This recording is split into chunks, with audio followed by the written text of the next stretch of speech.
আমরা যখন জরিমানা আরোপ করি এবং আদায় করি, তো বিভিন্ন জায়গা থেকে বিভিন্ন রকম প্রশ্ন আসে। এমনও হয় যে ইভেন আমার পরিবার থেকেও যারা আসলে বিষয়গুলো জানেন না, অনেক সময় প্রশ্ন করেন যে এই জরিমানার টাকা কি জমা দাও, এই ধরনের প্রশ্ন করেন। অথবা কোনো বাজারে গেলাম, কোনো সবজি বিক্রেতা বা কোনো মাংস বিক্রেতা বলছে, এরকম হয়তো মনে করছে যে যারা জরিমানা করেন এই টাকাটা মনে হয় তারাই নেন। এই ধরনের অনেক ধরনের প্রশ্ন আসলে আসে, যেগুলো একটু বিব্রতকর। তো প্রথমে আমি বলতে চাই যে আমরা যখন জরিমানা আরোপ বা আদায় করি, আমরা কিন্তু রসিদ দিয়ে থাকি। আপনারা জানেন যে জরিমানা রসিদ আমাদের সবারই, যারা জাতীয় ভোক্তা অধিকার সংরক্ষণ অধিদপ্তর মূলত ভোক্তা অধিকার সংরক্ষণ আইন 2009 বাস্তবায়ন করে। তো এই আইনের আলোকে আমাদের মহাপরিচালক মহোদয়কে যে সকল ক্ষমতা দেয়া হয়েছেন, উনি এগুলো ডেলিগেট করেন ওনার কর্মকর্তাদের মধ্যে। তখন আমাদেরকে বলা হয় ক্ষমতাপ্রাপ্ত কর্মকর্তা বা অভিযোগ নিষ্পত্তিকারী কর্মকর্তা। তো এই হিসেবে তখন ক্ষমতা পাওয়ার পর একটা আদেশ জারি হয়। সেটা জারি হওয়ার পরবর্তী ধাপটা হচ্ছে আমাদের সবার নামে এরকম একটা করে জরিমানা রসিদ বই ইস্যু হয়। এটা আমাদের প্রধান কার্যালয় কর্তৃক ইস্যু করা হয়। যে অফিসার নিয়ে যাবেন উনি একটি অফিসিয়াল পদ্ধতি মেনটেন করে রিকুইজিশন দিয়ে স্বাক্ষর করে নিয়ে যাবেন, এবং এটা রেকর্ডেড থাকবে যে এই নম্বরের বইটি কার কাছে আছে।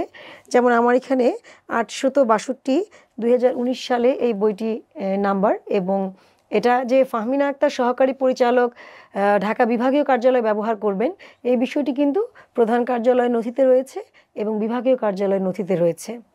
তো এইটা হচ্ছে ডকুমেন্ট যেটা আমরা জরিমানা রসিদ কাটি, সেটা কেটে আপনাদেরকে দিই যখন আপনারা জরিমানা পরিশোধ করেন। এই জরিমানা রসিদ বইয়ের দুটি অংশ থাকে। আপনারা দেখবেন যে আমরা যখন জরিমানা আরোপ করি তখন আমরা এই সাদা একটা অংশ থাকে, এই অংশতে আমরা লিখি, এবং এটার নিচে একটা কার্বন কপি দিয়ে আমরা জরিমানা রসিদটা লিখি। লেখার পরে এরকম একটা কার্বন কপি আমাকে দেখাচ্ছি যে আমি যে জরিমানাটা করেছি এইগুলো কিন্তু আমার জরিমানা করা হয়েছে, সেজন্য সাদা অংশটা নেই, আর বাকি অংশগুলোতে জরিমানা করা হয়নি, সেজন্য সাদা অংশগুলো রয়েছে। তো জরিমানা করার পরে আমরা যখন মূল রসিদটা দিয়ে দিই প্রতিষ্ঠানকে, এবং আমাদের কাছে এই কার্বন কপিটা থেকে যায়, এবং এটা কিন্তু সারা জীবন সংরক্ষণ করতে হয়। এটা এমন একটা জরুরি একটা এভিডেন্স সরকারের জন্য এবং আমাদের প্রতিষ্ঠানের জন্য এবং একজন অফিসারের জন্য, যে আমরা কিন্তু এটা সংরক্ষণ করি। এটা অডিটেবল, এটার অডিট হয়, আমরা টাকাটা কিভাবে জমা দিয়েছি, কি করছি, এভরিথিং এটা আমাদেরকে সারা জীবনই এটা সংরক্ষণ করতে হয়। এই জন্য আমরা কিন্তু সবসময় সচেতনতামূলক সভাতে গেলেও বলি, যদি জরিমানা আরোপ হয় তাহলে অবশ্যই আপনারা দেখবেন যে আপনাকে জরিমানা করছে সে আপনাকে কোনো জরিমানা রসিদ দিচ্ছে কিনা। রসিদ ছাড়া কিন্তু আপনি কখনোই জরিমানা পরিশোধ করবেন না। তার মানে রসিদ ছাড়া যদি কেউ আপনার কাছে টাকা চেয়ে থাকে তাহলে সেটা অনৈতিক এবং এটা বেআইনি, তখন আপনি আইনের আশ্রয় নিতে পারেন। জরিমানা আদায় করার পরে আমরা অফিসে চলে আসি বাজার অভিযান শেষ করে।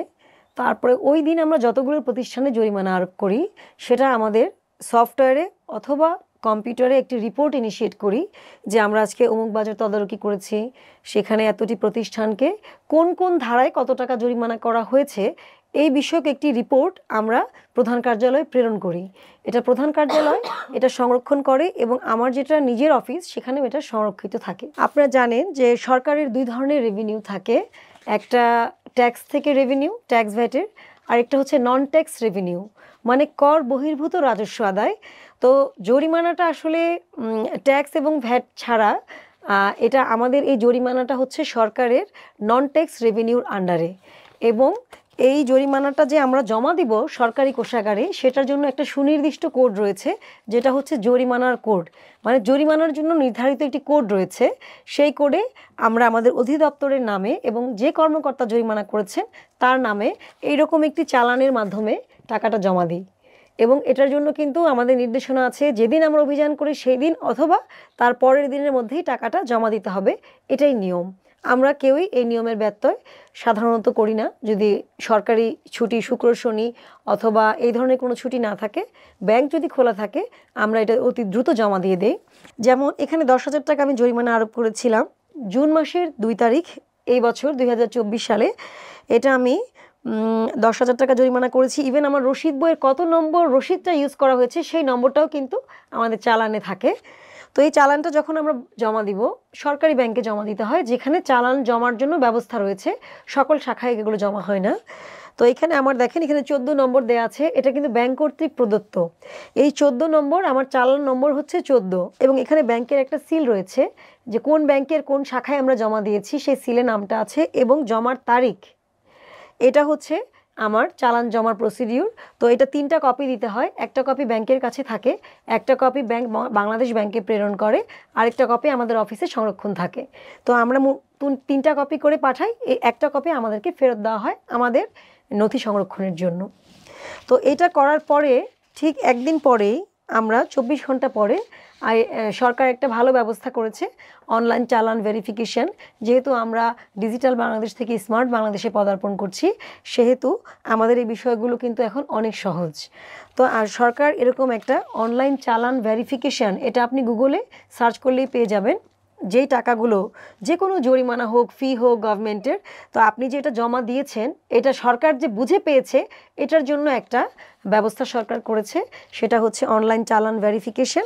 তো এটা হচ্ছে সেই অনলাইন চালান ভেরিফিকেশন। আমি আপনাদেরকে এটা বলতে চাই যে এইখানে দেখেন চালান নম্বর এবং জমাদানের তারিখ এবং কোন ব্যাংকের কোন শাখায় আপনি জমা দিয়েছেন, এটা যখন আপনি ক্লিক করবেন, জাস্ট আপনি এই 4টা তথ্য দেওয়ার পরই এখানে দেখেন ফাহমিনা আক্তার 10,000 টাকার একটি চালান ভেরিফিকেশন এসেছে। সেটা হচ্ছে আমার এই চালানের ভেরিফিকেশন হচ্ছে এইটা। তো এখানে লেখাই আছে, এখানে চালান নম্বর 14, এটাও চালান নম্বর 14, এবং এটা জমার তারিখ 3 জুন, এখানেও জমার তারিখ দেওয়া আছে, টাকার পরিমাণ 10,000 এবং আমার নাম আছে, এবং প্রতিষ্ঠানের নামও জাতীয় ভোক্তা অধিকার সংরক্ষণ অধিদপ্তর সহকারেই থাকে। তো আসলে এই বিষয়টা এত স্বচ্ছতার সহিত এবং এত অ্যাকাউন্টেবিলিটির মাধ্যমে করা হয় যে এখানে কিন্তু কোনো ব্যত্যয় ঘটলে অফিসার নিজে বিপদগ্রস্ত হবেন এবং অধিদপ্তর বিপদগ্রস্ত হবেন। সেই জন্য কিন্তু আমরা এইভাবে টাকাটা জমা দিয়ে ভেরিফিকেশন নিয়ে ফেলি, এবং এটা বাৎসরিকভাবে না, শুধু আমরা প্রতি পাক্ষিকে মন্ত্রণালয়ের রিপোর্ট পাঠাই, এজি অফিসে রিপোর্ট পাঠাই, মাসিক রিপোর্ট পাঠাই, এবং অর্থ বছর শেষে মোট কত টাকা জরিমানা আদায় হয়েছে এবং কত টাকা জমা হয়েছে এটার ভেরিফিকেশন সহ কিন্তু আমরা মন্ত্রণালয়ে রিপোর্ট প্রেরণ করি। এটা আসলে এত দায়বদ্ধতা এখানে আমাদের কাজ করে যে এখানে কিন্তু একটা টাকার গরমিল হওয়ার কোনো সুযোগ নেই।